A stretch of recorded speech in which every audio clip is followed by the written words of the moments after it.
CA वाला बोबजी, घंटे वाला बोबजी, छनकने वाला बोबजी, ये मेरे घंटे का किंग, ये जिम्बू, ये वेस्ट इंडीज के आगे फिर अपनी शलवार उतरवा के आ चुका है ये घंटे के। आकिब भाई कैसे हैं आप? मजा आ रहा आकिब भाई अब आपको? कैसा वेस्ट इंडीज वालों ने हमारे यहाँ गले से हमें पकड़ा है, सही फंदा लगाया हमें। और आकिब भाई आप तो ये कह रहे थे कि हमने वेस्ट इंडीज के लिए इस वजह से स्पिन पिचेस बनाई हैं कि उनके जो बैट्समैन है वो स्पिनर्स पे अच्छा नहीं खेलते, वो फास्ट बॉलर पे बड़ा अच्छा खेलते हैं। और वो तो आपने सही बोला कि स्पिनर पे अच्छा नहीं खेलते, लेकिन मैं तो ये सोच रहा हूं कि उनकी तो बैटिंग भी इतनी तगड़ी नहीं है, सिवाय एक ब्रेथवेट जो ओपनर था उसके अलावा तो है ही नहीं। तो उसके बावजूद भी वो इतने रन करके 254 की हमें लीड दी। ये वही नुमान अली है जिसने हैट्रिक की, ये वही साजिद है ना जो सारा हवा सबका बना हुआ था कि जी ये बड़े क्लास किसके बॉलर्स हैं, सब कुछ है। मैं तो इनकी वो बात ही नहीं कर रहा कि इन्होंने विकेट्स नहीं ली या इन्होंने हैट्रिक क्यों की या बॉलिंग अच्छी नहीं की। मैं तो इनके बारे में काफी दिन से ये बात कर रहा हूं, जब इन पे अटैक किया जाता है, जब इनको विकेट्स नहीं मिलती है, एक नॉर्मल से बॉलर लगते हैं, जो कि आज हमें नजर भी आया। वेस्ट इंडीज ने अपनी अप्रोच बिल्कुल चेंज की, ब्रेथवेट जो उनका कप्तान उसने अपनी अप्रोच, सोच, खेलने का स्टाइल बिल्कुल चेंज किया, अटैकिंग क्रिकेट की, छक्के भी मारे, चौके भी मारे, इनकी लाइन खराब कर दी उसने। इनको कुछ पता नहीं चल रहा था हम क्या बॉल करें। हो सकता कहीं ना कहीं आपको आज का दिन देख के ये जरूर नजर आ रहा है, शायद कहीं ना कहीं हर बॉल उस तरह का ब्रेक नहीं हो रहा जिस तरह पहली दिन हो रहा था। डूब मरने का मुकाम है पाकिस्तान टीम के लिए। बल्कि आप एक काम करें, स्पेशली शान मसूद और बाबर आजम, ये चुल्लू भर पानी लें और उसमें डूब जाएं आप, डूब जाएं आप। घर में भी तुम लोगों से बैटिंग नहीं होती।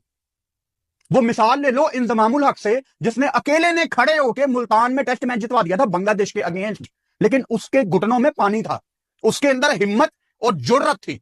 ये घटिया सीधी विकेटों के प्लेयर हैं। वो मुझे शर्म आती है, एक जोड़ा मुल्तान में अपनी शादी वाले दिन इनका मैच देखने आ गया है, तरस आ रहा है। चलो बैटिंग पे तो मैं अभी आता हूं, बैटिंग को आप छोड़ दो, आप इनकी बॉडी लैंग्वेज देखें। ये बाबर आजम ऐसे चल के बॉल की तरफ आ रहे हैं, 7 आउट हो गए हैं, उन पे प्रेशर डालने की बजाय जैसे ये गार्डन में घूम रहे हैं। यार ये क्या बॉडी लैंग्वेज है? इंटरनेशनल मैच की बॉडी लैंग्वेज ये होती है? और यार उनके टेल एंडर खड़े हुए हैं, बॉल पकड़ के ये मानो साइड पे जाके आउट करो उनको। आपको नहीं पता टेस्ट मैच लाइन पे लगा हुआ है, इतना कैजुअल। ये कामरान गुलाम को देख लें, मैंने जिंदगी में कभी किसी स्लिप फील्डर को ऐसे बैठते हुए नहीं देखा। इनके नए रूल्स हैं। वो Ricky Ponting, Younis Khan, Inzamam, Rahul Dravid, Shane Warne भी खड़ा हो जाता था स्लिप में। जिंदगी में कभी मैंने किसी को ऐसे स्लिप में खड़े होते नहीं देखा। जिस चीज का आप कह सकते हैं ना खौफ था, डर था, वही हो गया। मेरी कोशिश थी किसी तरीके से पाकिस्तान को 200 का टारगेट ना मिले। 200 तो दूर की बात, 250 बोर्ड के ऊपर आ गया भाई साहब। हम लगे हुए थे किसी तरीके से 150 पे आउट कर लो। वेस्ट इंडीज पूरे टूर के अंदर वेस्ट इंडीज की बल्लेबाजी नहीं चली। आखिरी इनिंग्स के अंदर वेस्ट इंडीज के बल्लेबाज ऐसे चले और हर बंदा चला, कोई इंडिविजुअल नहीं चला, हर बंदे ने थोड़े थोड़े रन किए और क्या हुआ, 250 बोर्ड के ऊपर लग गया। अब ये 250 चेस कैसे होगा? लग गए पाकिस्तान के। तो जो पिच वेस्ट इंडीज वालों को जलील करने के लिए बनाई गई थी ना, उस पर पाकिस्तान की टीम, पाकिस्तान के बैटर्स खुद ही जो है जलील होते हुए नजर आ रहे हैं। 254 के टारगेट के पीछे पाकिस्तान के 76 पे 4 खिलाड़ी आउट हो चुके हैं और सारे मैन प्लेयर्स जो आउट होके बाहर जा चुके हैं, जिनमें बोब्जी द किंग भी मौजूद है, जो हमेशा जब अपनी टीम फंसी होती है मुश्किल में और उस बंदे के ऊपर लोगों की नजर होती है, यार बोब्जी द किंग कर लेगा, तब जो बोब्जी द किंग जो है वो कुछ किए बगैर ही जो आउट होके बाहर चले जाते हैं। तो आज अगर देखा जाए तो पहले तो ये क्या जो मजाक बना दिया आकिब जावेद ने टेस्ट क्रिकेट का कि भाई साहब जो अगर देखा जाए तो 34 विकेटें 2 दिनों के अंदर 34 विकेटें हुई हैं, 34 बार खिलाड़ी जो है वो आउट हुए हैं। तो आप अंदाजा लगा सकते हैं टेस्ट क्रिकेट का मर्डर हो रहा है या क्या हो रहा है। टीम को तो मुसीबत पड़ जाएगी जीतने के लिए, जैसी पिच बनी हुई है। आपको ऐसी पिचेस जरूर बनानी चाहिए। इंग्लैंड के खिलाफ बनाई ना, बड़ा मैं खुश हुआ। हम ये 5-6 साल से कहते हुए आ रहे थे आप इन टीमों के खिलाफ ऐसी बनाएं, लेकिन ऐसी टीमों के खिलाफ ऐसी बनाएंगे ना तो फिर आप फंसेंगे। फिर आप देखते हैं अपनी टीम का कॉन्फिडेंस लेवल भी, मुझे लग रहा है अपनी टीम का सोच ही नहीं रहे, बस ये सोच रहे हैं कि जो इंग्लैंड के खिलाफ बनाई है वही फॉर्मूला हर टीम के खिलाफ बनाएंगे तो हम कामयाब होंगे। इंग्लैंड के खिलाफ भी मेरे ख्याल से एक्सपोज हो जाना था अगर उनके पास स्पिनर्स ऐसे होते। मैंने ये सीरीज शुरू होने से पहले कहा था कि इनकी स्पिन बॉलिंग जो है ना, वो ना समझे जो इंग्लैंड की है, इनकी अच्छी स्पिन बॉलिंग है। आप देख लें, उन्होंने आउट कर दिया 154 पे, सिर्फ वो मार खा रहे अपनी इनएक्सपीरियंस बैटिंग लाइनअप की वजह से। उनके पास अगर बैटिंग थोड़ी सी अच्छी होती, थोड़ी अप्रोच 20% 30% और अच्छी होती तो शायद ये हमें लाले पड़ जाते टेस्ट सीरीज जीतने। किंग को वेस्ट इंडीज के कालू ने उनकी सेकंड 11 क्या थर्ड 11 क्या L11 टीम ने घर में घुस के पाकिस्तान क्रिकेट को तबाह कर दिया। पाकिस्तान क्रिकेट का घंटा बजा दिया उन्होंने पकड़ के। ये 2 टके के प्लेयर, ये मैं कहता हूं सिफारशी टोला, यकीन कर लो भाई वेस्ट इंडीज की मैं कहता हूं थक्कड़ बॉलिंग लाइनअप, थक्कड़ तरीन बॉलिंग लाइनअप पाकिस्तान को घर में उड़ा गया।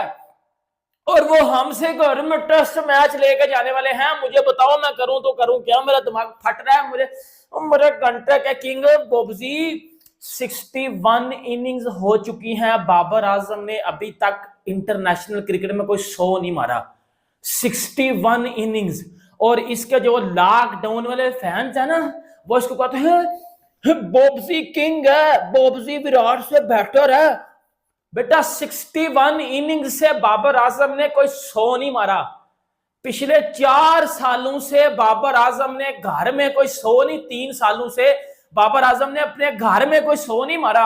ये मुल्तान अपने घर वाली विकेटें, अपने घर की विकेटें, अपने मतलब की विकेटें बना के पाकिस्तान टीम वेस्ट इंडीज से हारी है दूसरा टेस्ट मैच।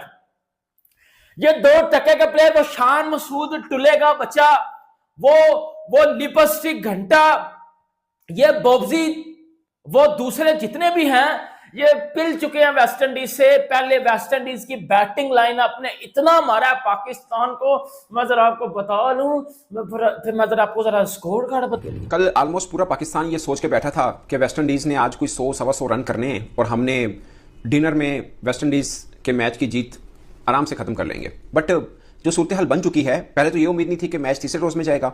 अब ये उम्मीद नहीं लग रही कि पाकिस्तान कहीं से के कैसे निकलेगा। मैं ये नहीं कह रहा कि Pakistan is out of the match, Pakistan is very much in the match, but Pakistan को कुछ करना पड़ेगा।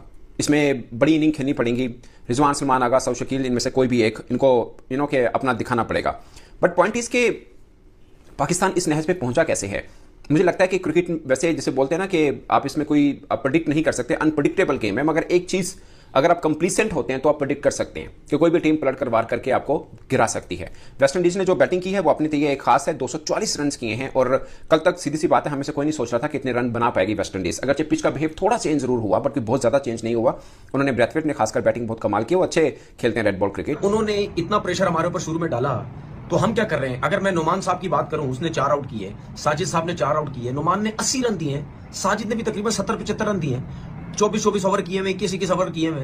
तो ऐसी पिच के ऊपर आपने ये जो 4-4 आउट किए हैं, मैं कहां लेके जाऊं ऐसे 4 आउट। इसको तो आप फेंक दो कहीं ना कहीं इन 4 आउट को। उसकी वजह ये है, यहां इन विकेटों पे आप 4 आउट भी कर रहे हैं और 70-70, 80-80 रन देके आउट कर रहे हैं। यहां तो इधर 2 रन करना अजाब हुआ है। और रन किससे करवाए?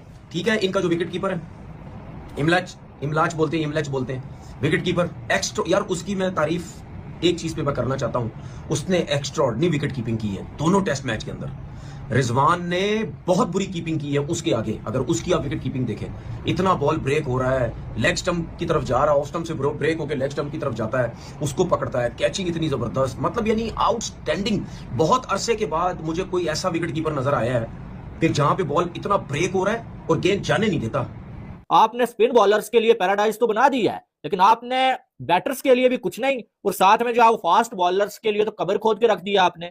जिस तरह से आप जो ये पिचेस बना रहे हैं, और आने वाले टाइम में ऐसा लग रहा है कि पाकिस्तान के पास जो हमेशा बात करते हैं ना ये तो फास्ट बॉलर्स हैं, 150 की स्पीड के बॉलर हैं, वो आना ही बंद हो जाएंगे। क्योंकि कुछ दिन पहले आकिब जावेद साहब ये कह रहे थे कि अब जो पाकिस्तान को हर मैच में ऐसी ही पिच जो बनानी चाहिए। फास्ट बॉलर्स का काम तो खत्म हो गया, यानी कि जब जो पाकिस्तान के अपने घर में मैचेस होंगे, होम सीरीज होगी, तो फास्ट बॉलर्स को छुट्टी लेके चले जाना चाहिए बाहर घूमने के लिए, क्योंकि उन्हें तो खिलाना नहीं होगा इन्होंने।